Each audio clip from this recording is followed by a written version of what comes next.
ये कहानी आशापुर नाम के एक छोटे से गांव की है। आशापुर गांव के लोग साधारण जीवन जीते थे। इस गांव में ज्यादातर किसान थे जो अपनी आजीविका के लिए बारिश पर निर्भर रहते थे। इसी गांव में रामू नाम का एक किसान रहता था। रामू मेहनती और ईमानदार था, लेकिन वह हमेशा अपनी किस्मत को कोसता रहता था। और आखिर कोसे भी क्यों ना, रामू बहुत मेहनत करता था, परंतु उसकी फसल कभी समय पर नहीं पकती, और जब पकती तो बारिश या सूखा सब बर्बाद कर देता। यह कहानी उसकी बदकिस्मती और एक अद्भुत मोड़ की है। एक दिन इसी तरह काम करने रामू सुबह सुबह अपने खेत पर पहुंच जाता है। रामू के पास एक छोटी सी जमीन थी जो अगल बगल से दूसरों की जमीन से जुड़ी हुई थी। रामू जब अपने खेत पर पहुंचा तो वो देखता है उसके अलावा अगल बगल के खेतों पर काम करने कोई भी नहीं आया है। ये क्या अब तक कोई नहीं आया? लगता है किसी को कुछ पड़ी ही नहीं है। चलो, अब इनके लिए तो मैं कुछ नहीं कर सकता, पर कम से कम अपने खेत का काम तो कर सकता हूं। फिर रामू अपनी कुदाल लेकर अपने खेत पर काम करने लगता है। काम करते करते सुबह की दोपहर हो जाती है, पर रामू अपने काम करने में इतना व्यस्त था कि उसे तो समय का पता ही नहीं लगता है। तभी थोड़ी देर में उसकी पत्नी गौरी उसके लिए खाना लेकर आती है। सुनते हो, आओ आकर खाना खा लो। गौरी की आवाज सुनकर रामू को समझ आता है कि दोपहर हो गई है। अरे ये क्या दोपहर हो गई? समय का तो पता ही नहीं चला। चलो, अब गौरी खाना लेकर आ गई है तो खाना खाकर थोड़ी देर आराम करके फिर काम करता हूं। रामू गौरी के साथ खेतों के पास वाले पेड़ के नीचे बैठकर खाना खाने लगता है। क्या हुआ जी? लगता है आज कुछ ज्यादा ही थक गए हों। हाँ, आज सुबह से लगातार खेतों पर काम कर रहा था। सुबह की दोपहर हो गई, पता भी नहीं चला। तो आपने थोड़ी देर आराम क्यों नहीं किया? मैं क्या करता, अगल बगल के खेतों पर कोई काम करने आया ही नहीं, तो मुझे लगा अभी दोपहर होने में समय है, इसलिए मैं भी लगा रहा। वो तो तुम आई तो पता चला कि दोपहर हो गई। क्या हुआ, अब तक कोई आया क्यों नहीं खेतों पर काम करने? वही तो, इन लोगों का ही सही है, जब मर्जी आते हैं, जब मर्जी जाते हैं। और एक मैं हूं जो इतनी मेहनत करता हूं, फिर भी पता नहीं कैसी किस्मत है मेरी, जो हमेशा कोई ना कोई बहाने से मेरी मेहनत बर्बाद कर ही देती है। रामू को इतने परेशान देखकर गौरी उसे दिलासा देने की कोशिश करती है। आप इतना क्यों दुखी हो रहे हो? आपको पता है ना, आप मेहनत करते हो तो बस, किस्मत को क्या कोसना। आज आपकी किस्मत साथ नहीं दे रही है, पर क्या पता कल आपकी किस्मत आपका साथ देने लगे।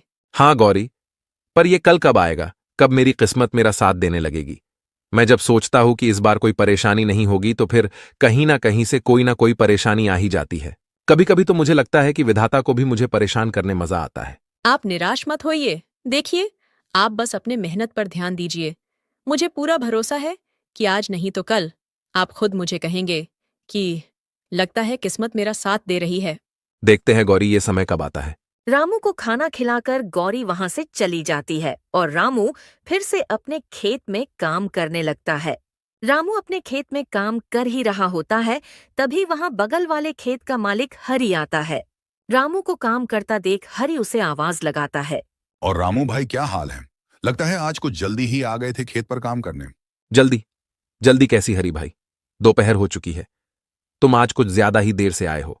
हाँ भाई, आज थोड़ा देर से उठा था तो सोचा दोपहर का खाना खाकर ही जाता हूँ खेत पर तुम्हें क्या हुआ है रामू भाई? खेत को देखकर लग रहा है तुम्हारा पूरा काम हो गया है, पर तुम्हारे चेहरे को देखकर लग रहा है काम अब तक शुरू भी नहीं हुआ है। नहीं भाई, ऐसी कोई बात नहीं है, वो बस अपनी किस्मत को लेकर थोड़ा परेशान था। अरे रामू भाई, कब तक अपनी किस्मत को कोसते रहोगे और कब तक किस्मत के भरोसे चलते रहोगे? अब किस्मत को कोसू नहीं तो क्या करूं भाई? तुम तो जानते ही हो ना, पिछले साल बाढ़ आई, फिर सूखा पड़ गया था, और अब जब इस साल कोई प्रकोप नहीं है तो दिन ब दिन मंडी में अनाज के दाम गिर रहे हैं। भाई मुझे एक बात बताओ, हम दोनों के खेत एक दूसरे के अगल बगल में हैं, यानी तुम्हारे खेत में जो आफत आई होगी वही मेरे यहां भी हुआ होगा, पर मैं तो नहीं कोस रहा अपनी किस्मत को। हाँ, मैं भी मानता हूं कि किस्मत का साथ बहुत जरूरी होता है, पर सुनो भाई, मेहनत का फल जरूर मिलता है। कभी कभी हमें किस्मत को बदलने के लिए खुद कदम उठाने पड़ते हैं।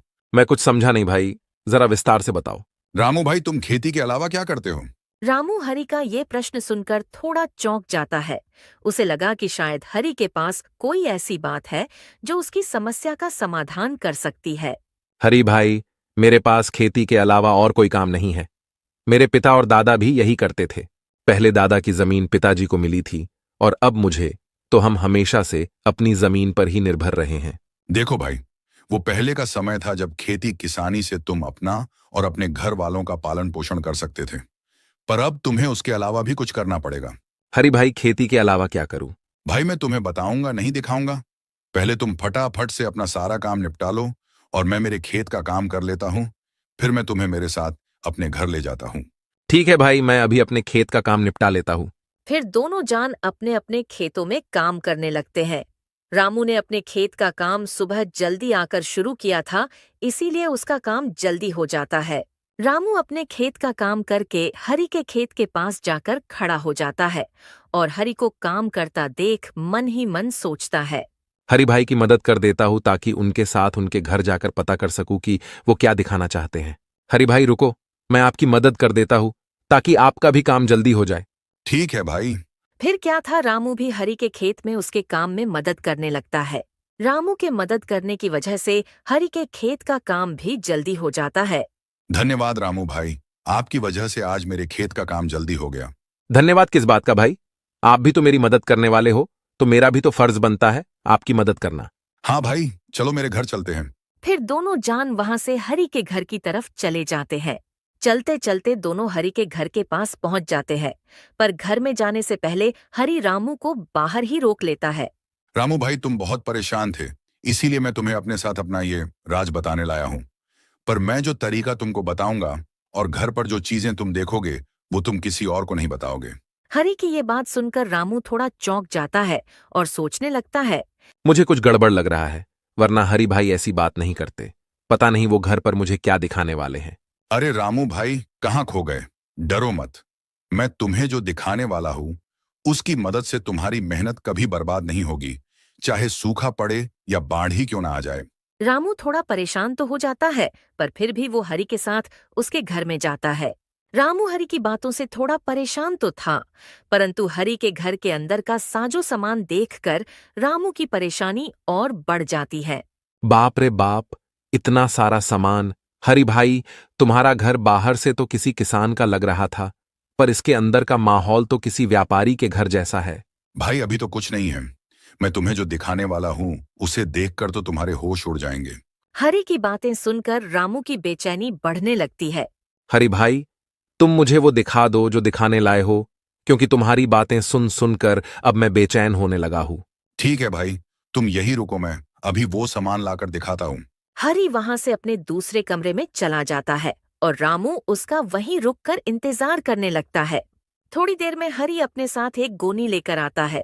हरी भाई, ये क्या लाए हो अपने साथ? भाई इसी में तो है वो चीज जो तुम्हारी हर समस्या को दूर कर देगी। ऐसा क्या है इस गोनी में? हरी उसे वो खोलकर उसमें रखी चीज दिखा देता है। भाई ये क्या? ये तो चावल है। रामू भाई, ये कोई मामूली चावल के दाने नहीं हैं, ये मैंने चीन से मंगाए हैं। मैं कुछ समझा नहीं भाई, तुमने चावल के दाने चीन से क्यों मंगाए? और ये चीन के चावल मेरी किस प्रकार मदद कर सकते हैं? भाई मैंने जैसे कहा था, ये कोई मामूली चावल नहीं है। ये जो तुम मेरे घर पर साजो सामान देख रहे हो, सब इसके बदौलत ही आया है। मैं कुछ नहीं समझा भाई, ये कोई जादुई चावल है क्या? हाँ भाई, कुछ वैसा ही सोचो, जैसे कि हर बार हमारी फसल किसी न किसी कारण से बर्बाद हो जाती है, तो मैं क्या करता हूँ, बची खुची फसल में इसे मिलाकर बेच देता हूँ। इससे मेरा बहुत मुनाफा होता है। रामू को इन चावल के दानों में कुछ गड़बड़ लग रहा था। हरी भाई, ये चावल के दाने हमारे चावल के दानों से अलग है थोड़े। हाँ भाई, क्योंकि ये चावल उगाए नहीं बनाए जाते हैं। यानी ये चावल नकली है? हाँ, कुछ ऐसा ही समझो। पर इसको अगर हम दूसरे चावल में मिला दें तो किसी को पता नहीं चलता है कि ये नकली चावल है, और इसे बेचकर मुनाफा भी तगड़ा होता है। भाई पर ये तो गलत है, ऐसे नकली चावल कोई व्यक्ति खाएगा तो उसकी तबीयत खराब हो सकती है। हाँ, तो उससे हमें क्या, हमें तो इसे बेचकर मुनाफा मिलेगा, हम उसमें खुश हैं। हम दूसरों की क्यों सोचें? जब हमारी फसल खराब हो जाती है, हमारे घर वाले भूखे मरते हैं, तो कोई पूछने आता है क्या? तो हम क्यों दूसरों की सोचकर अपना नुकसान कराएं? नहीं भाई, ये गलत है। मैं अपने फायदे के लिए किसी की जान से नहीं खेल सकता। भले ही मैं कितनी भी तकलीफ में क्यों ना रहूं, पर मैं किसी और के जान के साथ खिलवाड़ नहीं कर सकता। रामू भाई, एक बार फिर से सोच लो, ये चावल तुम्हें बहुत अमीर बना सकते हैं, और तो और इनके होते हुए तुम्हें अपने फसल की ज्यादा चिंता भी नहीं करनी होगी। जितना भी हुआ बाकी का ये संभाल लेंगे। नहीं भाई, ये काम मुझसे नहीं हो सकता है, चाहे कितना भी फायदा क्यों ना हो। ठीक है भाई, जैसा तुमको सही लगे। हाँ भाई, चलो फिर मैं चलता हूं। रामू हरि के घर से निकल जाता है। रामू फिर से परेशान होकर अपने घर की तरफ चल पड़ता है। चलते चलते रामू परेशान हालत में एक पेड़ के नीचे आकर बैठ जाता है। अब क्या करूं मैं? अपने नसीब को कोसूं या नहीं? कुछ देर पहले तक लग रहा था कि मुझे कोई नई राह मिल जाएगी जो मेरी किस्मत को बदल देगी, पर आखिर हुआ वही, फिर मेरी किस्मत दगा दे गई। अब मैं क्या करूं? आखिर कब तक इस किस्मत को कोस के काम होगा मेरा? रामू परेशान होकर पेड़ के नीचे अपने आप से बात कर रहा होता है। तभी वहां पास से एक साधु बाबा गुजर रहे होते हैं और रामू को इतने परेशान देखकर बाबा उसके पास चले जाते हैं। क्या हुआ बेटा? इतने परेशान क्यों हो? कोई तकलीफ है क्या? रामू बाबा को देखकर चौंक जाता है। नहीं बाबा, कोई परेशानी नहीं है। देखो बेटा, मुझसे छुपाकर क्या करोगे? तुम्हारी शक्ल बता रही है कि तुम बहुत परेशान हो। कोई तकलीफ है तो मुझे बताओ, शायद मैं तुम्हारी कोई मदद कर सकूं। बाबा की ये बात सुनकर रामू सोचने लगता है। इतना तो परेशान हूं और अब कोई रास्ता तो नजर नहीं आ रहा है। एक बार बाबा से बात करके देखता हूं, शायद वो कोई उपाय बता दे। क्या सोच रहे हो बेटा? बोलो, क्या परेशानी है? एक परेशानी तो है बाबा, मैं मेरी किस्मत से परेशान हूं। मुझे ऐसा लगता है वो मेरा साथ कभी नहीं देती है। क्यों बेटा, तुम्हें ऐसा क्यों लगता है? बाबा, मैं एक मामूली किसान हूं जिसका सारा संसार खेती बाड़ी पर निर्भर है, और मैं पूरी ईमानदारी से अपने खेत पर काम करता हूं, पर मेरी किस्मत कभी साथ नहीं देती है। कभी बारिश मेरी फसल खराब कर देती है, कभी सूखा पड़ जाता है, और किसी साल फसल बच गई तो उस साल मंडी में फसल की दाम कम हो जाती है। बेटा, तो तुम किसानी के अलावा कुछ करने की क्यों नहीं सोचते हो? बाबा, मेरे पुश्ते किसानी ही करते आ रही है, और फिर मैं किसानी कैसे छोड़ दूं? और किसानी छोड़ना तो कोई तरीका नहीं है ना बाबा। इसी तरह अगर हर किसान परेशान होकर किसानी छोड़ दे तो लोग तो भूखे मर जाएंगे। हाँ बेटा, यही तो सोचकर तुम्हें और मेहनत करनी होगी। बाबा, मैं मेहनत करने से पीछे नहीं हटता, पर आखिर मेरा भी घर परिवार है। मुझे मेरे अलावा उनका भी देख सोचकर चलना पड़ता है। बेटा, तो जिस तरह तुम परेशान हो, उसी तरह तुम्हारे साथ वाले किसान भी तो परेशान होंगे ना? तो तुम सारे मिलकर कोई उपाय ढूंढो। शायद सारे लोग मिलकर कुछ सोचे तो तुम सभी की समस्या दूर हो जाए। बाबा, मेरे अगल बगल वाले में से तो कुछ ने दूसरा रास्ता चुन भी लिया है, खेती से पैसे बनाने का। बेटा, तो तुम उनसे पूछो और उनका तरीका अपना कर देखो, शायद तुम्हारा भी काम बन जाए। नहीं बाबा, मैं वो रास्ता नहीं चुन सकता, मुझे वो सही नहीं लगा। क्यों बेटा, ऐसा क्या कर रहे हैं वो जो तुम्हें सही नहीं लग रहा है? बाबा की ये बात सुन रामू सोचता है। अब क्या करूं? बाबा को हरी भाई वाली बात बता दूं? किस तरह वो लोगों की जान के साथ खिलवाड़ कर रहे हैं? बता देता हूं, पर हरी भाई का नाम नहीं लूंगा, क्योंकि आखिर वो मेरी मदद करने की कोशिश ही कर रहे थे। हाँ बाबा, मेरे जान पहचान में एक किसान भाई बहुत गलत काम कर रहे हैं। क्या गलत कर रहे हैं, जरा मुझे भी बताना तो। बाबा, आज मैं सुबह उनसे मिला था और आपकी तरह मुझे परेशान देखकर उन्होंने भी मेरी मदद करने की सोची। उनकी भी खेती का काम है जो हर साल मेरे तरह कुछ ना कुछ कारणों से खराब हो जाती थी, तो उन्होंने एक नया उपाय सोच लिया है बचे कुचे अनाज के साथ पैसे कमाने का। ऐसा क्या करते हैं बेटा वो बचे हुए अनाज से? बाबा, उन्होंने चीन से चावल मंगा लिया है और वो उन्हें अपने बचे हुए चावल के दानों में मिला देते हैं, जिसे बेचकर वो बहुत पैसे कमा रहे हैं। हाँ, तो बेटा इसमें क्या गलत है? तुम भी चीन से मंगा लो और उनके ही तरह बेचो। नहीं बाबा, आप शायद समझे नहीं। वो चावल जो चीन से मंगाते हैं वो मामूली चावल नहीं है, क्योंकि उन्हें उगाया नहीं बनाया जाता है। रामू की ये बात सुनकर बाबा चौंक जाते हैं। क्या कहा बेटा? चावल जिन्हें उगाया नहीं बनाया गया है, यानी वो नकली चावल है? हाँ बाबा, वो चावल नकली होते हैं, और उन्हें अगर अपने चावल के दानों में मिला दो तो पता ही नहीं चलता कि नकली कौन सा है और असली कौन सा। बेटा, पर ये नकली चावल तो लोगों की जान ले सकते हैं ना? हाँ बाबा, इसीलिए तो मैंने वो रास्ता नहीं चुना, क्योंकि मैं अपने फायदे के लिए किसी की जान नहीं ले सकता, भले ही इसके लिए मुझे और कितना भी परेशान क्यों ना होना पड़े। वाह बेटा, क्या खूब बात कही तुमने। तुमने अच्छा किया वो रास्ता नहीं चुनकर, क्योंकि अभी तो तुम्हें शायद फायदा हो भी जाता, पर बाद में तुम्हें तुम्हारी गलतियों पर पछताना पड़ता। हाँ बाबा, मेरा भी परिवार है। अगर मैं ये गलत काम करूंगा तो कल मेरे परिवार के साथ भी कुछ गलत हो सकता है। हाँ बेटा, हमारी गलतियों की सजा कभी कभी हमारे परिजनों को भी भुगतनी पड़ती है। बाबा, अब आप ही बताइए, आखिर मैं क्या करूं? मेरी किस्मत के तारे में कैसे सुधारूं? आखिर मेरा भी परिवार है, मुझे उनका भी तो सोचना पड़ेगा बाबा। बेटा, तुम मेरा एक काम करो, तो मैं तुम्हें इस समस्या से बाहर निकलने में मदद करूंगा। बोलिए बाबा, मैं क्या करूं? मैं आपके सारे काम करने तैयार हूं, बस आप मुझे इस समस्या से बाहर निकालिए। बेटा, तुम्हें कुछ ज्यादा नहीं करना है। तुमने कहा ना, तुम्हारा भी परिवार है, तो तुम्हें बस उनसे जाके ये चीन के चावल वाली बात बतानी है, क्योंकि तुमने अपना सोचकर मना कर दिया। पर क्या तुमने अपने परिवार वालों से पूछा इस बारे में? नहीं बाबा, नहीं पूछा किसी से भी। तो एक बार उनसे पूछकर देखो उनका इस बारे में क्या कहना है। फिर कल सुबह तुम मुझे यही मिलना, मैं तुम्हारा इंतजार करूंगा। ठीक है बाबा, मैं मेरी पत्नी से इस बारे में बात करके आपको कल सुबह यही मिलता हूं। फिर क्या था, रामू वहाँ से अपने घर के लिए निकल जाता है। रामू घर पहुँचते ही सबसे पहले अपनी पत्नी गौरी को आवाज लगाकर बुलाता है।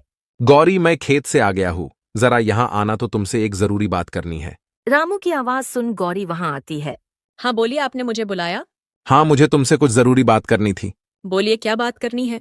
गौरी, तुम तो जानती हो, हमारी खेती से कुछ समय से हमें कोई मदद नहीं मिल रही है। हाँ, आज दोपहर को तो आप बता रहे थे, वही ना? हाँ गौरी, वही। पर आज तुम्हारे जाने के बाद मेरे साथ एक घटना हुई, जिसके बारे में मुझे तुम्हें बताना है। आज जब तुम चली गई, तुम्हारे जाने के बाद वहां मेरे एक किसान भाई आए और मुझे परेशान देख उन्होंने मुझे मेरे परेशान होने का कारण पूछा। तो मैंने सारी बात बता दी, पर गौर करने की बात यह है कि जो हाल मेरा था, कुछ वैसा ही हाल उनका भी था, पर उन्होंने इस परेशानी से निकलने का एक रास्ता ढूंढ लिया है। क्या बात है? कौन है वो? और आप उनसे वो तरीका क्यों नहीं पूछते?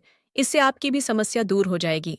कौन है वो मत पूछो, मेरे एक शुभ चिंतक ही समझ लो। पर पहले तुम मेरी पूरी बात सुन लो।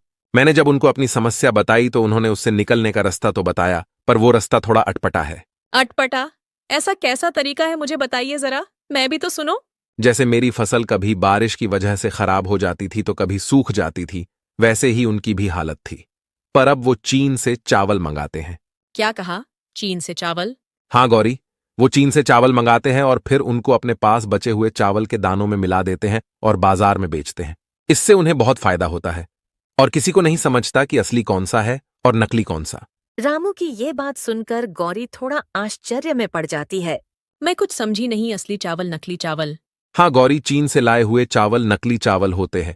उन्हें उगाया नहीं बनाया जाता है और वो काफी सस्ते मिलते हैं। उन्हें सस्ते में लाओ और अच्छा मुनाफा कमाओ। पर नकली चावल तो खाने में जानलेवा साबित हो सकते हैं, तो ये तो बहुत गलत बात है, अपने मुनाफे के लिए किसी की जान लेना। हाँ, मुझे भी ये गलत लगा तो सोचा एक बार तुम्हारी भी राय लेकर देख लेता हूं, क्योंकि मेरी इस परेशानी से तुम भी तो परेशान हो और सिर्फ मेरे मना करने से अच्छा है एक बार तुम्हारी भी राय लेना मुझे सही लगा। नहीं जी, हम एक बार के लिए भूखे सो जाएंगे, पर किसी के साथ ऐसा धोखा करके पैसे कमाना बहुत गलत होगा। आज हम चैन से सो जाएंगे, पर कल उन गलतियों का भुगतान हमें किसी न किसी तरह चुकाना ही पड़ेगा। गौरी की ऐसी बातें सुनकर रामू बहुत भावुक हो जाता है। वाह गौरी, मुझे आज तुम पर बहुत नाज हो रहा है, क्योंकि तुम भी बिल्कुल मेरी तरह सोच रही हो। चलिए ये सब बातें छोड़िए, इन गलत बातों को अपने ऊपर हावी मत होने देना। आप और मेहनत कीजिए, देखना बहुत जल्द आपको कामयाबी मिलेगी। फिर क्या था, गौरी की ऐसी बातों ने रामू का हौसला और बढ़ा दिया था। फिर अगली सुबह रामू बाबा से मिलने अपने घर से निकलता है। रामू जब वहां पहुंचता है तो बाबा वहां नहीं होते हैं और बाबा को वहां नहीं पाकर वो थोड़ा मायूस हो जाता है। ये क्या, बाबा तो यहां नहीं है? अब क्या, कहां से मिलेगा मुझे मेरी परेशानी का हल? रामू अभी अपने आप से बातें कर ही रहा होता है, तभी बाबा अचानक से प्रकट हो जाते हैं। आ गए बेटा तुम। बाबा को अचानक से प्रकट होता देखकर रामू थोड़ा डर जाता है और अपने मन में सोचने लगता है। बाप रे बाप, ये तो कोई मायावी बाबा लग रहे हैं। अभी के लिए मेरा यहां से निकलना ही सही रहेगा। अरे बच्चा, डरो मत, ये तो मेरी एक छोटी सी शक्ति है, मैं कोई मायावी नहीं हूं। नहीं बाबा, मैं डरा नहीं था, बस थोड़ा चौंक गया था। बोलो बेटा, क्या तुमने वो काम किया जो मैंने तुमसे कहा था? हाँ बाबा, मैंने मेरे पत्नी से उन चीन के चावल के बारे में बात की और उसे ये भी बताया कि इनसे हमें बहुत फायदा होगा, पर उसकी सोच पूरी मेरी तरह है। उसने भी ये गलत काम करने से मना कर दिया। उसने तो ये तक कहा कि हम एक समय पर भूखे रह सकते हैं, पर किसी के साथ इस तरह धोखा करके पैसे नहीं कमा सकते। रामू की ये सारी बातें सुनकर बाबा बहुत प्रसन्न होते हैं। ये तो बहुत अच्छी बात है बेटा कि तुम्हारी घरवाली की सोच बिल्कुल तुम्हारी तरह है। बाबा, अब आप मुझे कोई तरीका बताइए जिससे मेरी समस्याएं दूर हो सकें। हाँ बेटा, रुको, मैं तुम्हारे लिए कुछ लाया हूं जिससे तुम्हारी सारी समस्याएं दूर हो जाएंगी। बाबा फिर उसे एक पोटली देते हैं। बाबा इस पोटली में क्या है? बेटा, इस पोटली में जादुई मिट्टी है। तुम बस इस मिट्टी को ले जाकर अपने खेत में छिड़क देना और फिर उसके बाद अपने अनाज के बीजों को छिड़क देना। फिर कमाल देखना।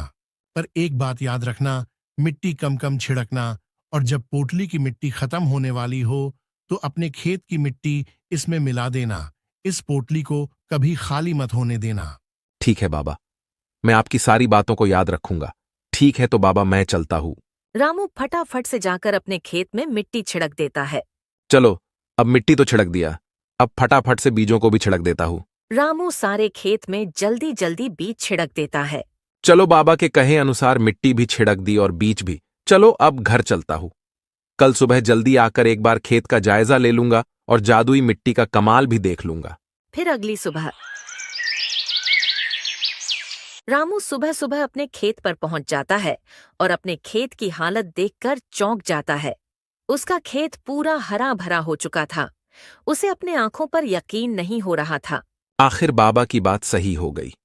अब इस जादुई मिट्टी से मेरी सारी परेशानियां दूर हो जाएंगी और आखिर गौरी की बात भी सही हो गई।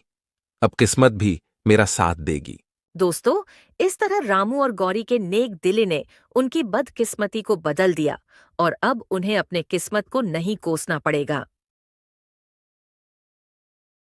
सालों पहले की बात है। भारत के एक छोटे से राज्य में रामपुर नामक एक छोटा सा गांव था। रामपुर नामक गांव में किशन नामक एक गरीब किसान रहता था। वह स्वभाव से बिल्कुल सीधा और सबकी मदद करने वाला इंसान था, परंतु इतनी मेहनत करने पर भी उसके घर का गुजर बसर भी बहुत मुश्किल से चल पाता था। किशन के घर में उसकी पत्नी और 2 बच्चे थे। अपने इस गरीबी भरे हालात को देखकर किशन ने अपनी पत्नी से कहा, मैं दिन रात इतनी मेहनत करता हूं, फिर भी हम लोग रूखा सूखा ही खा पाते हैं।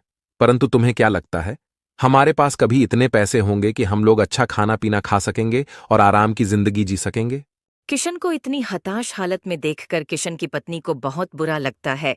किशन को हौसला देने के लिए वो किशन से कहती हैं, आप इतना निराश क्यों हो रहे हो? आप अपना काम ईमानदारी और मेहनत से करते रहिए। भगवान हमें इसका फल जरूर देंगे और हर चीज सही समय पर ही मिलती है। आपने कभी किसी का बुरा नहीं किया, बल्कि जो भी आपसे मदद मांगता है आप तुरंत उसकी मदद करते हैं। भगवान आपको इसके बदले में अच्छा फल जरूर देंगे। किशन की पत्नी इसी तरह की बातें करके किशन को दिलासा दिया करती थी। किशन का एक बड़ा भाई अर्जुन भी इसी गांव में रहता था। दोनों भाइयों ने पिता की मृत्यु के बाद आधी आधी जमीन ले ली थी। अर्जुन एक चालाक व्यक्ति था। उसने चालाकी से अच्छी और उपजाऊ जमीन ले ली थी और बेकार जमीन किशन को दे दी। अर्जुन को अपनी जमीन से पैदा हुई फसल का अच्छा मुनाफा होता था। अर्जुन कभी भी अपने छोटे भाई की मदद नहीं किया करता था। इसके बावजूद भी किशन ने कभी भी इसके बारे में शिकायत नहीं की। किशन अपने खेतों में खूब मेहनत करता।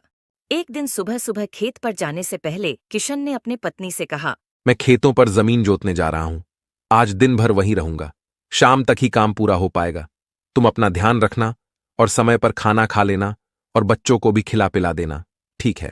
परंतु क्या आप खाना खाने के लिए भी घर नहीं आएंगे? किशन जानता था कि घर में केवल थोड़ा सा ही राशन बचा है, इसीलिए वह जानबूझकर अपनी पत्नी से कहता है, देखो मैं वहीं कुछ खा लूंगा, लेकिन तुम समय पर खाना जरूर खा लेना। किशन खेतों की तरफ जा रहा था, तभी अर्जुन ने पीछे से उसे आवाज लगाई, अरे किशन, सुनो तो जरा। अरे अर्जुन भैया, आप? किशन, देखो, मुझे तुम्हारी भाभी को लेकर शहर के डॉक्टर को दिखाने जाना है। यदि आज तुम मेरी जमीन की जुताई कर दो तो बड़ी मेहरबानी होगी। यह सुनते ही किशन सोच में पड़ जाता है। अर्जुन भैया, पर आज तो मुझे अपने खेतों की भी जुताई करनी है। अर्जुन बहुत ही चालाक व्यक्ति था। वह बातें बनाकर किशन को अपनी बातों में फंसा लेता है। अरे भाई, आज मेरे खेतों में जुताई होना बहुत जरूरी है और तुम्हारी भाभी को शहर के डॉक्टर के पास ले जाना भी बहुत जरूरी है।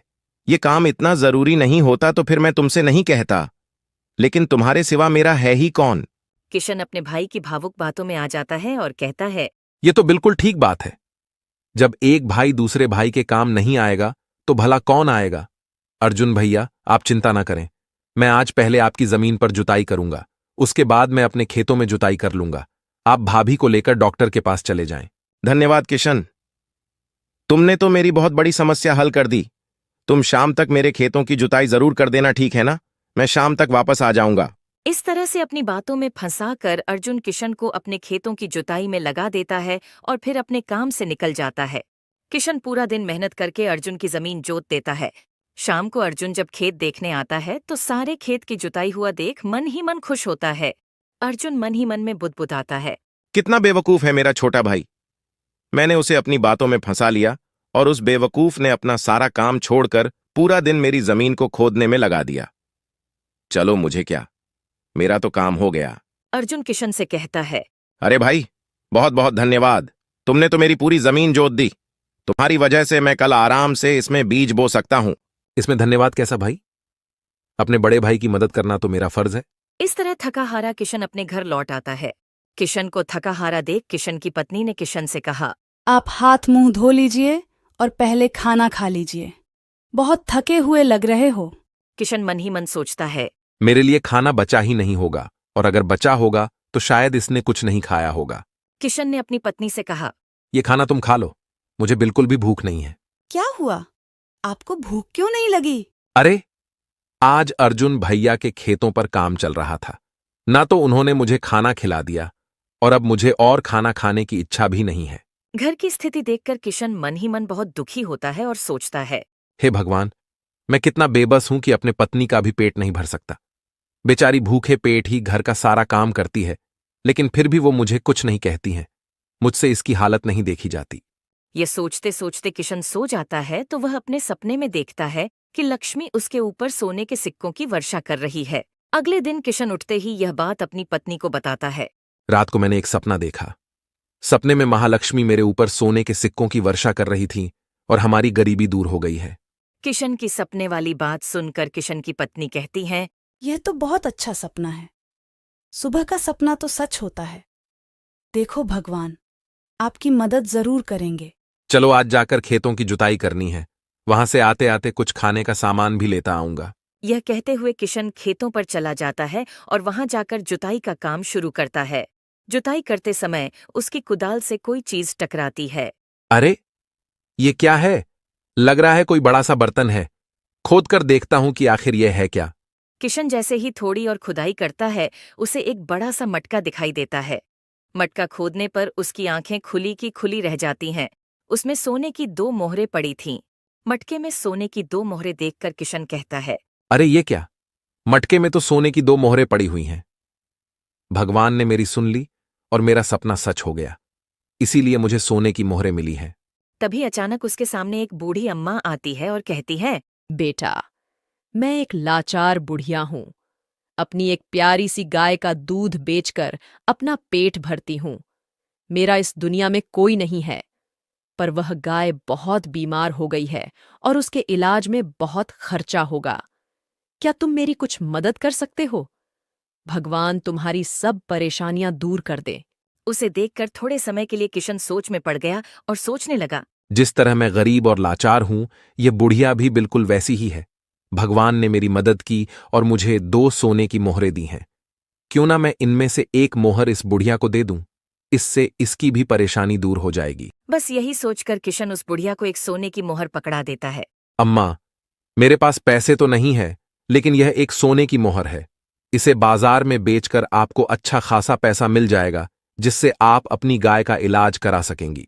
तुम खुद मुसीबत में हो, लेकिन फिर भी दूसरों के बारे में सोच रहे हो।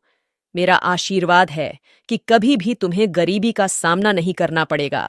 किशन उस एक सोने की मोहर को लेकर बाजार जाता है और वो उस एक सोने की मोहर को निकालकर बाजार में जाकर बेचता है और अपने घर के लिए खाने पीने का सामान लेकर घर वापस आता है। किशन के पास इतना सामान देखकर उसकी पत्नी किशन को देखकर पूछती है, आप तो बहुत सारा सामान लेकर आ गए, और आपके पास यह मटका कैसा है? आज मुझे खेत जुताई करते समय यह मटका मिला है। इसमें मिली एक सोने की मोहर मैंने बेच दी। उसी से बहुत सारे पैसे मिले हैं, जिससे मैं खाने पीने का सारा सामान ले आया। किशन और उसकी पत्नी उस रात भर पेट खाना खाकर आराम से सो गए। तभी किशन को सोते सोते फिर से एक सपना दिखा, जिसमें महालक्ष्मी किशन से कहती है, किशन, मैं तुमसे बहुत खुश हूँ। तुमने मुसीबत में होते हुए भी एक लाचार बुढ़िया की मदद की। तुम्हारे पास केवल 2 ही मोहरें थीं, जिसमें से तुमने एक उसे दे दी। मैं तुम्हें आशीर्वाद देती हूँ, जो मटका तुम अपने खेत से लाए हो वह एक जादुई मटका है, जिसमें रोजाना सुबह एक सोने की मोहर आएगी, जिसे बेचकर तुम अपना घर चला सकोगे।